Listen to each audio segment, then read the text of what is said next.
Morning everyone, আমি ঈশা চলে আসলাম আজকে আরও একটা নতুন ভিডিওর সাথে। আর এখন বাজে হলো 9:31।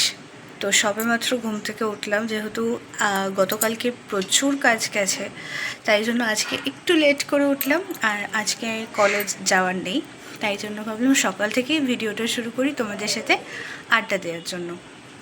তো ঘুম থেকে উঠে একটু বাইরে আসলাম ওয়েদারটা দেখতে, কারণ ওয়েদারটা ম্যাক্সিমাম সময় কিন্তু মেঘলা থাকছে, বাট আজকে দেখলাম মেঘলাও কিছুক্ষণ থাকছে, আবার খানিকক্ষণ বাদে রোদ উঠছে।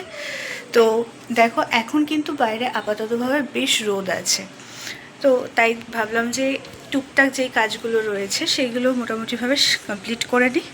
দেন আমার আজকে পুজো দিতে হবে, পুজো দিয়ে তারপরে কি কি করছি না করছি সারা দিন আজকে ভাবলাম তোমাদের সাথে ভিডিওর মাধ্যমে সেটা শেয়ার করি। যেহেতু আজকেরই হচ্ছে বা সেকেন্ড ব্লগ, তো একটু প্রথম অসুবিধাই হচ্ছে, মানে কি বলবো না বলবো সেটা নিয়ে ফার্স্ট টাইম যেহেতু ক্যামেরা হাতে বা ফোন হাতে নিয়ে বলছি, তাই জন্য একটু নার্ভাস লাগছে। তো আশা রাখছি যে একটু একটু করে সেটা অভ্যাস হয়ে যাবে। আর এখন আমার হাতে ব্রাশ চলে এসছে, ব্রাশ করে ফ্রেশ হয়ে দেন আবার তোমাদের সামনে আসি। তো চলো। দেন আমি কিন্তু চলে এসেছি স্নান করতে, স্নান ধান করে একদম ফ্রেশ হয়ে তারপরে যাব পুজো দিতে। সো গাইজ, আমি কিন্তু স্নান করে ফ্রেশ হয়ে একদম চলে এসেছি। এবার কিন্তু আমি যাব ঘরে পুজো দিতে। তো আমি কীভাবে পুজো দিচ্ছি না দিচ্ছি সেটা ভাবলাম তোমাদের সাথে অন্তত কিছুটা তো শেয়ার করা যেতেই পারে, তাই কিন্তু আমি তোমাদের সাথে সেটাই শেয়ার করবো। তো চলো।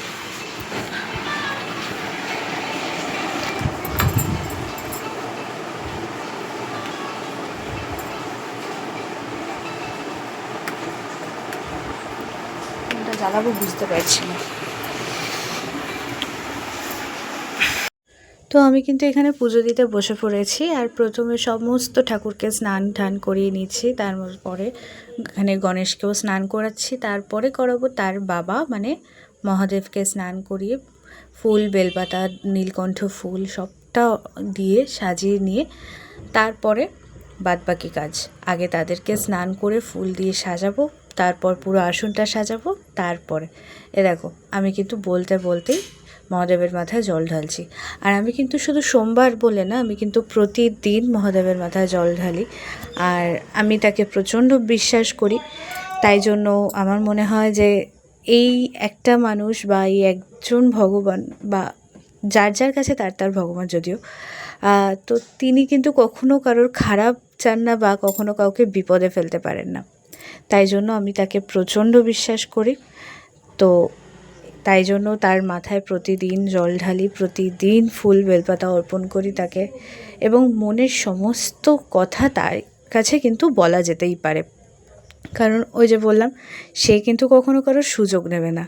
তাই জন্য আমি যখনই পুজো দিতে বসি না কেন, তখন নিজের ভেতরে যেই কথাগুলো থাকে, যেগুলো কাউকে বলতেও খুব একটা অসুবিধা হয়, প্রচণ্ডই অসুবিধা হয়, সেগুলো কিন্তু নির্দ্বিধায় এনার কাছে বলা যায়।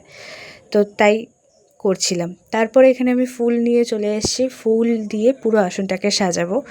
দেখতেই পাচ্ছ ওখানে আমার গোপুসোনা, তাকে কিন্তু অলরেডি স্নান টান করে জামা কাপড় পরিয়ে সুন্দরভাবে ফুল দিয়ে বসিয়ে দেওয়া হয়েছে। তারপর পুরো আসনটাকে কিন্তু এই হলুদ ফুল দিয়ে গাঁদা ফুল দিয়ে, মানে পুরো হলুদ ফুল দিয়ে গাঁদা ফুল দিয়ে সাজাবো। তারপরে খেতে দেবো তাদেরকে। এর মধ্যেই গাঁদা ফুলের থেকে আমার হলুদ ফুলটাই ভীষণ পছন্দের, এবং হলুদের মধ্যেও দেখবে বিভিন্ন ধরনের ভাগ থাকে, যেটা রক্ত গাঁদা যেটাকে বলে বা তারা গাঁদা যেটাকে বলে, সেটা কিন্তু আমার ভীষণ পছন্দের। আর সেটা মেনলি মেবি শীতকালে পাওয়া যায়, সেটা কিন্তু এই সময় খুব একটা দেখা যায় না।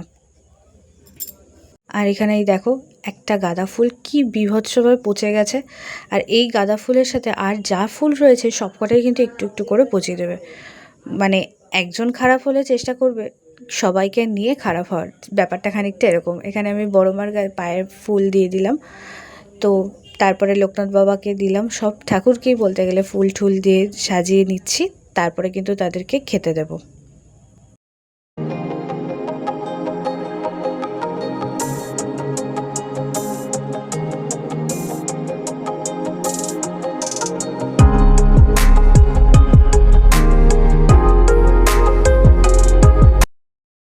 চলো এরপর কিন্তু ঠাকুরকে এবার খেতে দেব। আমি এখানে 3টে গ্লাসে জল দিয়ে 2টো গ্লাসে তুলসী পাতা দিয়েছি, কারণ লোকনাথ বাবাকে কিন্তু তুলসী পাতা দিতে নেই।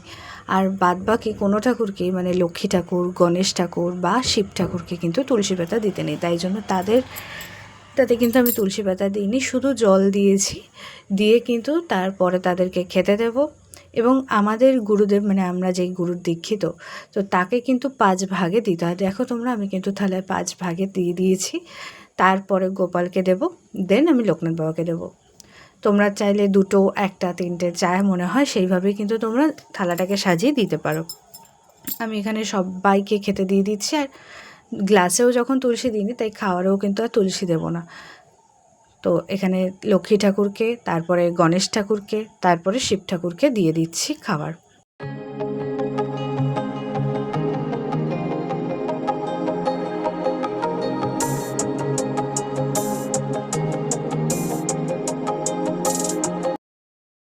এরপর প্রদীপ জ্বালিয়ে নিচ্ছি, তারপরে ধূপকাঠি জ্বালিয়ে করব আমি ঠাকুরদের আরতি। তো আরতি করতে একটু তো টাইম লাগবে, তাই জন্য আরতি টারতি করে পুরো ঘরেই কিন্তু আমি এই ধূপকাঠি দেখাই। এখানে জাস্ট আমি শুধু ঠাকুরের সামনে দেখাচ্ছি, সেটারই জাস্ট একটা ছোট ক্লিপ নিয়েছিলাম। তো এরপরে আমি কিন্তু পুরো ঘরে একবার দেখাবো, তারপরে তুলসী মঞ্চও আমি দেখাবো।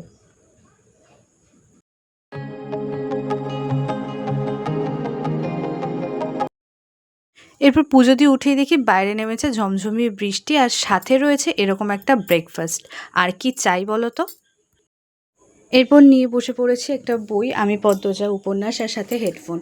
এই বইটা সম্বন্ধে যত বলবো ততই কম হয়ে যাবে। এই বইটা সবার কাছেই ভীষণ পরিচিত একটা বই, তাই আমিও এটা কিনেছি। ভীষণ সুন্দর বই, আর এর ভেতরের লেখাগুলো প্রতিটা লাইন ভীষণ সুন্দর। ঠিক সেরকমই একটা লাইন তোমাদের সামনে বাইরেটা তুলে ধরলাম আমি। এরপরে আমার চলে আসলো লাঞ্চে ছিল ভাত, লোটে মাছ, বোয়াল মাছ আর চিংড়ি মাছের মালাইকারি।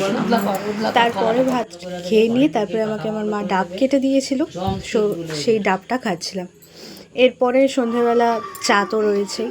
আমি আজকে সবার জন্য চা বানাচ্ছিলাম। চা বলতে শুধু একজনের জন্য, দিদুনের জন্যই চাটা বানাচ্ছিলাম। আর মা খায় এখানে গ্রিন টি, তাই মায়ের জন্য রয়েছে গ্রিন টি, আর দিদুনের জন্য বানিয়েছিলাম লিকার চা। দিদুন খায় আবার একটু বেশ কড়া চা। এখানে গরম জল ঢেলে দিলাম, তারপরে দিয়ে দিচ্ছি টি ব্যাগ, যেহেতু এক হাতে ফোন ধরে আর এক হাত দিয়ে করতে হচ্ছে, তাই হয়তো একটু ক্যামেরাটা কেঁপে যাচ্ছে বা পিকচারটা একটু কেঁপে যাচ্ছে। এখানে টি ব্যাগটা দিয়ে দিলাম। তো তারপরেই কিন্তু খানিকক্ষণের মধ্যে কিন্তু রেডি হয়ে গেল মায়ের গ্রিন টি, যেটা মা খায়। আর তারপরে দিদুনের জন্য চা। তো এখানে বাতাসাটা ইউজ করছি আমি, কারণ চিনিতে তো প্রচণ্ড সুগার তো হয়, এটা ন্যাচারালি, তাই আমরা গুড়ের বাতাসাটা ইউজ করি। আর রান্নায় যেটুকু যা মিষ্টি লাগে সেটার জন্য চিনি ব্যবহার করা হয়, আর চা পায়ের জন্য কিন্তু বাতাসাটা ইউজ করছে। আর তারপরে দিয়ে দিলাম চা পাতা, অ্যান্ড তারপরেই কিন্তু রেডি হয়ে গেল দিদুনের কড়া চা। দিদুন বেশ কড়া চা খায়। তো এবার চা ছাঁকনি দিয়ে ছেঁকে নিচ্ছি, যেহেতু ওই যে বললাম ক্যামেরা মানে ফোনটা এক হাতে ধরে চা দিয়ে ছেঁকে তারপরে করতে হচ্ছে, তার জন্য একটু সমস্যা হচ্ছিল। সন্ধ্যাবেলা আবারও আমি চলে আসলাম তোমাদের সামনে, ফোন হাতে বা ক্যামেরা হাতে, যেটাই বলো। ফোনের পিছনে যেহেতু ক্যামেরা থাকে, তাই জন্যই বললাম ক্যামেরাটা হাতে নিয়ে আবার চলে আসলাম। কারণ এখন মা মাখছে মুড়ি, এবং মুড়ি মাখতে মা ভীষণ ভালো পারে, তাই জন্য ভাবলাম চট করে একটু তোমাদেরকে দেখিয়ে দিই। এই দেখো, কারণ আজকে দুপুরবেলা একটু খাওয়াটা তাড়াতাড়ি হয়ে গেছে, তাই জন্য সবারই একটু খিদে পেয়েছে সন্ধ্যাবেলার দিকে। আর আমি কিন্তু মুড়ি খুব একটা পছন্দ করি না, কারণ ওই মুড়ি চাবাতে কিন্তু আমার একদম ভালো লাগে না। তো সন্ধ্যাবেলা এই মুড়ি মাখা হচ্ছে, মুড়ি খাওয়া হবে, তার সাথে আবারও সেকেন্ড রাউন্ডের চা, তো সেটা থাকছি। তাই ভাবলাম এই মুড়ি মাখাটার ভিডিও তোমাদের সাথে শেয়ার করে আজকের ভিডিওটা এই পর্যন্তই আমি রাখছি। দেখা হচ্ছে নেক্সট কোনো ভিডিওতে নতুনভাবে। আরও বেটারভাবে কথা বলার চেষ্টা করব তোমাদের সাথে, যাতে তোমাদের জিনিসটা আরও ভালো লাগে। আমি যেহেতু নতুন নতুন স্টার্ট করেছি তাই একটু আধটু ভুল তো হচ্ছেই। তো আবারও বলবো, নিজের মনে করে ডেফিনেটলি তোমরা প্লিজ প্লিজ প্লিজ আমার সাথে থেকো, পাশে থেকো, আমার নতুন জার্নিতে একটু সাথে থেকো, একটু পাশে থেকো। তো চলো, আমার বকবক আজকের মতো এইটুকুই রইলো। আশা রাখছি তোমাদের ভালো লাগবে। যদি ভালো লেগে থাকে প্লিজ আমার চ্যানেলটাকে সাবস্ক্রাইব করে দিও এবং একটা লাইক করে দিও, যাতে আমি তোমাদের এই লাইকটা দেখে একটু হলেও ইন্সপায়ার হই। তো চলো, টাটা, লাভ ইউ অল।